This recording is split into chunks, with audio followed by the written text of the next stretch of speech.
انا نحن نزلنا الذکر وانا لہ لحافظون۔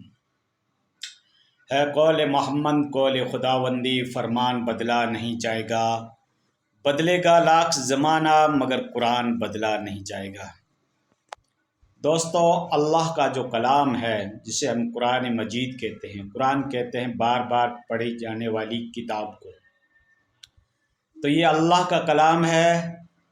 یہ ایک بہت بڑا لمبا لانگ ٹاپک ہے جس کے اوپر میں ایک مختصر وقت کے اندر سارا تعارف آپ کو نہیں کرا سکتا، لیکن بیچ بیچ کے کچھ الفاظ میں آپ کے سامنے ذکر کرنا چاہتا ہوں جو اللہ کے کلام کی بابت اور اس کی شان کی بابت اور اس کی عظمت اور اس کی اہمیت کے بارے میں آپ کو بتانا چاہتا ہوں کہ اللہ کا کلام یہ کیسا کلام ہے۔ عرب کی قوم ایک فصیح اللسان تھی۔ عرب اپنے آپ کو فصیح اور بلیغ مانتے تھے کہ ہماری جیسی لینگویج دوسرا کوئی بول نہیں سکتا، دوسروں کو عجمی کہتے تھے یعنی گونگے کہتے تھے۔ لیکن اللہ کے نبی صلی اللہ علیہ وسلم کے اوپر جب یہ کلام پاک نازل ہوا اور جب کلام پاک کو اس قوم نے سنا تو انہوں نے اپنی شاعری کو پھاڑ ڈالا۔ عرب جو آپس میں بولتے تھے وہ بھی اس طریقے سے بولتے تھے جیسے کوئی شعر و شاعری ہو رہی ہے، اس طریقے سے اس کی الفاظ فصیح اور بلیغ تھے۔ لیکن اللہ کا کلام جب نازل ہوا تو انہوں نے اپنی شاعری کو توڑ دیا، پھاڑ دیا، کیونکہ اللہ کے کلام کے جیسا کوئی کلام نہیں ہے دنیا کے اندر۔ دیکھو، ہر مذہبی کتابیں جو ہے وہ ٹیمپر فارم میں ہے، وہ منسوخ ہو چکی ہے، اس میں ترمیم ہو چکی ہے، تبدیل ہو چکی ہے، چاہے اولڈ ٹیسٹمنٹ ہو چاہے نیو ٹیسٹمنٹ ہو، اس طریقے سے دیگر مذاہب کی کتب ہو، اس کے رائٹر انسان رہے ہیں اور اس میں کچھ تبدیلی ہو گئی ہے، کچھ ترمیم ہو گئی ہے، کچھ اس میں الفاظ میں ہستکشپ ہو گیا ہے، لیکن اللہ کا کلام آج 1450 برس گزر گئے، لیکن ہو بہو وہی الفاظ، وہی تلفظ، وہی ورڈ، اور اسی طریقے سے کلام پاک جو نبی کے سینے کے اوپر اترا تھا وہی متواتر طریقے سے کنٹینیوٹلی آج وہ کلام پاک چلا آ رہا، اور ہمارے گھروں میں آج بھی قرآن پاک موجود ہے۔ اور یہ سب مسلم قوم جنہوں نے کلمہ پڑھا ان کا سب کا قرآن ایک ہی ہے، چاہے وہ کسی فرقے کے ساتھ، کسی جماعت کے ساتھ، کسی آفسوٹ کے ساتھ وہ تعلق رکھتے ہو۔ ہم شیعوں کو مورد الزام ٹھہراتے ہیں، لیکن شیعہ چاہے اثنا عشریہ ہو، چاہے زیدیہ ہو، چاہے نصیریہ ہو، چاہے آغا خانی ہو، چاہے داودی بورا ہو، کوئی بھی ہو، لیکن سب کے گھروں میں کلام پاک ایک ہی ملے گا۔ زیر و زبر کا فرق نہیں، ایک چھوٹے سے لفظ کا فرق نہیں۔ ایران کا، توران کا، یورپ کا، کھاڑی دیشوں کا، گلف کا، یورپ کا، ایشیائی ممالک کا، ایک ہی کلام پاک ہے۔ پورے ورلڈ کے اندر، دنیا کے چپے چپے کے اندر آپ کلام پاک کو جا کے دیکھو تو آپ کو اللہ کا کلام ایک ہی نظر آئے گا، ٹھیک ہے۔ یہ ہے معجزہ اللہ کے نبی صلی اللہ علیہ وسلم کا۔ ہر پیغمبر کے معجزے وقت کے ساتھ تھے اور وقت کے ساتھ وہ معجزے پورے ہو گئے، دنیا سے اٹھ گئے، ہاں کتابوں میں ضرور لکھا ہوا ہے، لیکن ہمارے نبی کا معجزہ آج بھی ہمارے گھروں کے اندر، ہمارے الماریوں کے اندر موجود ہے کہ بے شک یہ اللہ کے نبی کے اوپر نازل ہوا، جو 1450 سال پہلے بات کہی گئی تھی وہ ہو بہو وہی موجود ہے۔ ہاں، حدیث جو ہے اللہ کے نبی صلی اللہ علیہ وسلم کی، اس کو جو راوی روایت کرتے ہیں اس کے ہو بہو وہی الفاظ نہیں رہتے ہیں۔ ہاں، کچھ بعض الفاظ ہیں جو نماز میں ہم پڑھتے ہیں یا کوئی دعائیں ہیں ہو بہو وہی ہو سکتی ہے، لیکن حدیث کا جو ہمارے پاس ذخیرہ ہے کمپائنڈ فارم میں جو ہمیں حدیثیں ملتی ہے، یہ حدیث کا مفہوم ہے، کیونکہ ایک راوی نے اپنی طرف سے الفاظ استعمال کیے، دوسرے راوی نے دوسری طریقے سے، دوسرے طرق سے اس حدیث کو نقل کیا، تو ہو بہو وہی الفاظ نہیں ہیں جو اللہ کے نبی کے منہ سے نکلے۔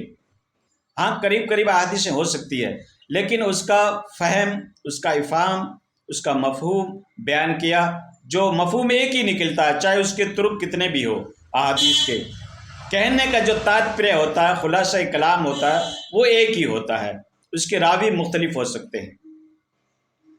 جس طریقے سے میں آپ کے سامنے یہ بیان کر رہا ہوں، اب جو ہمارے آڈینس سن رہے ہیں وہ ہو بہو آگے جا کر اس طریقے سے نقل نہیں کر سکتے جو الفاظ میں نقل کر رہا ہوں، ٹھیک ہے؟ تو ٹھیک ہے، اللہ کے نبی صلی اللہ علیہ وسلم کی صحبت میں صحابہ کرام جو بیٹھتے تھے، آپ کی باتیں جو سنتے تھے، وہ آگے جا کے نقل کرتے تھے، لیکن اس نقل کرنے کے اندر الفاظ میں کمی بیشی ہو سکتی ہے، لیکن مفہوم ایک ہی نکلے گا، راوی اس کے مختلف ہیں۔ جیسا کہ آپ مسلم شریف پڑھو گے تو اس کے اندر ایک حدیث ہے، اس کے کئی راوی ہیں۔ مسلم شریف کی پہلی حدیث جو ہے حضرت علی کرم اللہ وجہہ سے ہے کہ اللہ کے نبی صلی اللہ علیہ وسلم نے ارشاد فرمایا کہ جس نے میری طرف جھوٹی حدیث منسوب کی جو میرا قول نہیں ہے تو وہ اپنا ٹھکانہ جہنم میں بنا لے۔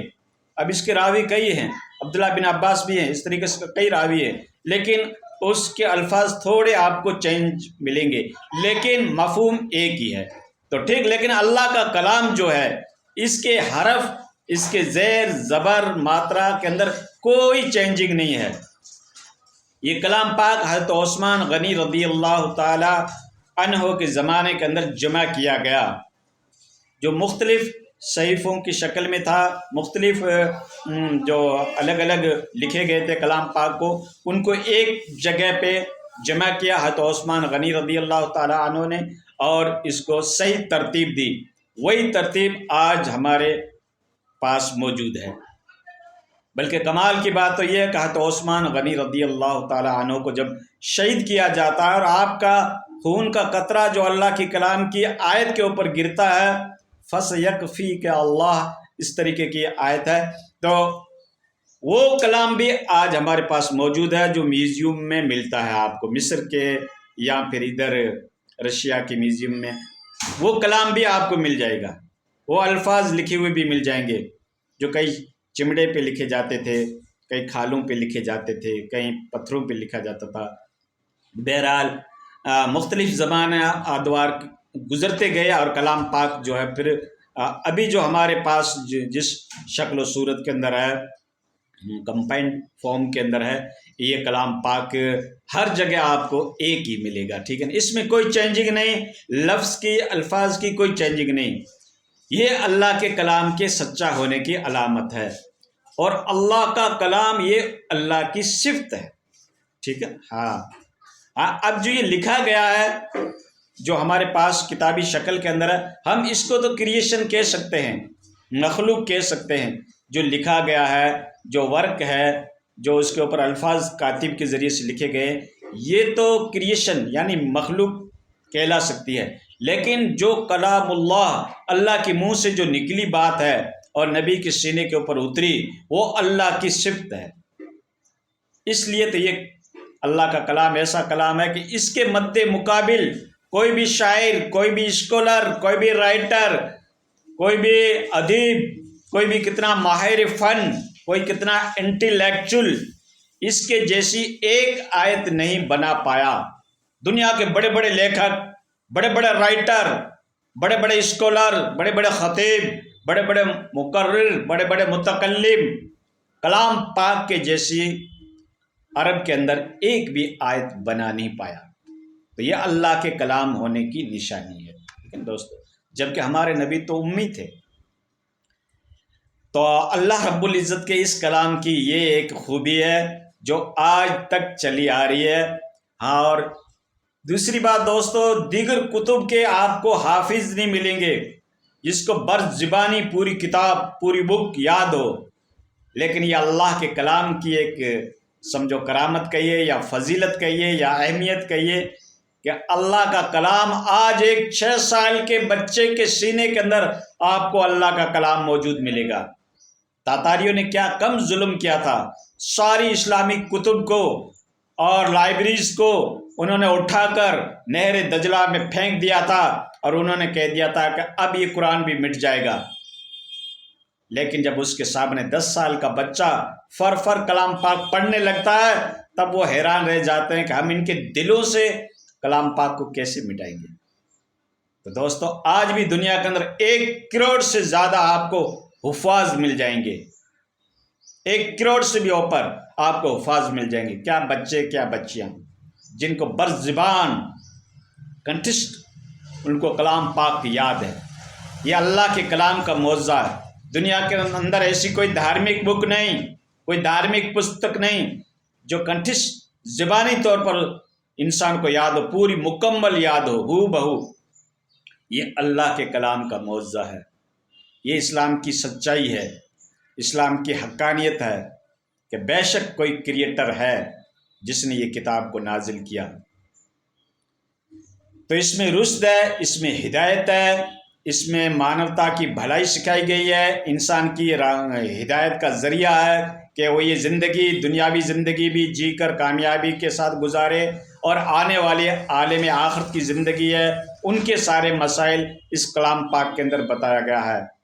کلام پاک کی کوئی بھی آیت مانوتا کے خلاف نہیں ہے، سرچ کرنے کی ضرورت ہے، ادھین کرنے کی ضرورت ہے، اس کے شان نزول کو دیکھنے کی ضرورت ہے، اس کا بیک گراؤنڈ دیکھنے کی ضرورت ہے، اس کے آگے اور پیچھے دیکھنے کی ضرورت ہے، کس موقع کس محل کس وقت کس پلیس اور کس حالات اور واقعات کے پیش نظر یہ آیت نازل ہوئی ہے۔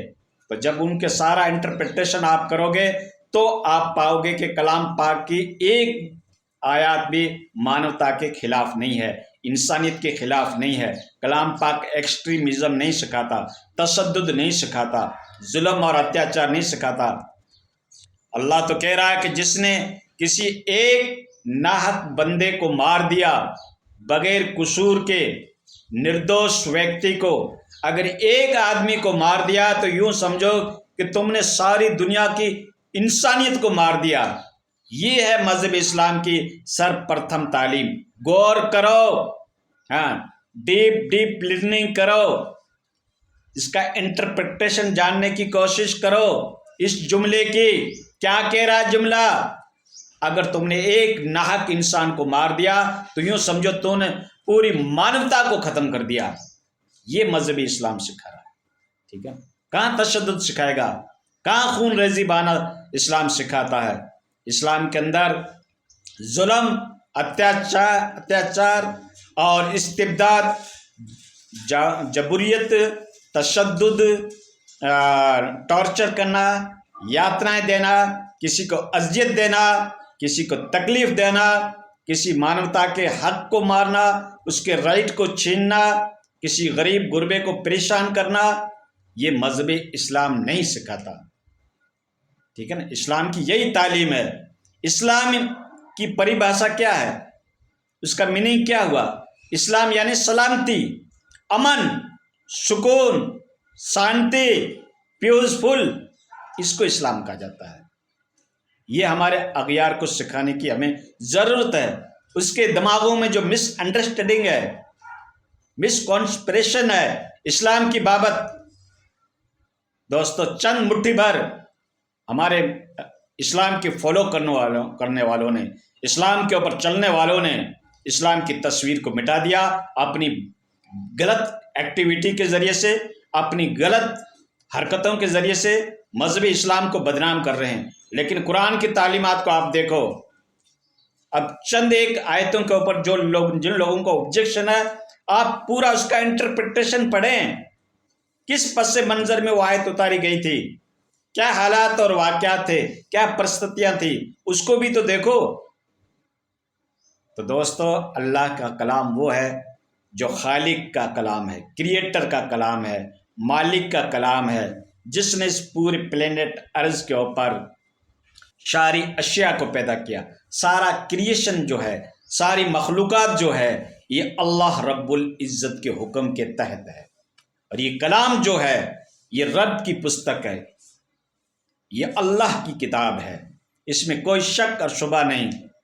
کتنا دور زمانہ گزر گیا لیکن ایک حرف، ایک ماترا، ایک شبد، ایک ورڈ کا بھی اس میں چینج نہیں ملے گا۔ پورے ورلڈ میں جا کے دیکھو ایک ہی کلام ملے گا، ہر مومن کے گھر میں ایک ہی کلام ملے گا، شیعہ ہو، سنی ہو، رافضی ہو، خارجی ہو، معتزلہ ہو، کوئی بھی ہو، سب کے گھروں میں کلام پاک ایک ہی ملے گا۔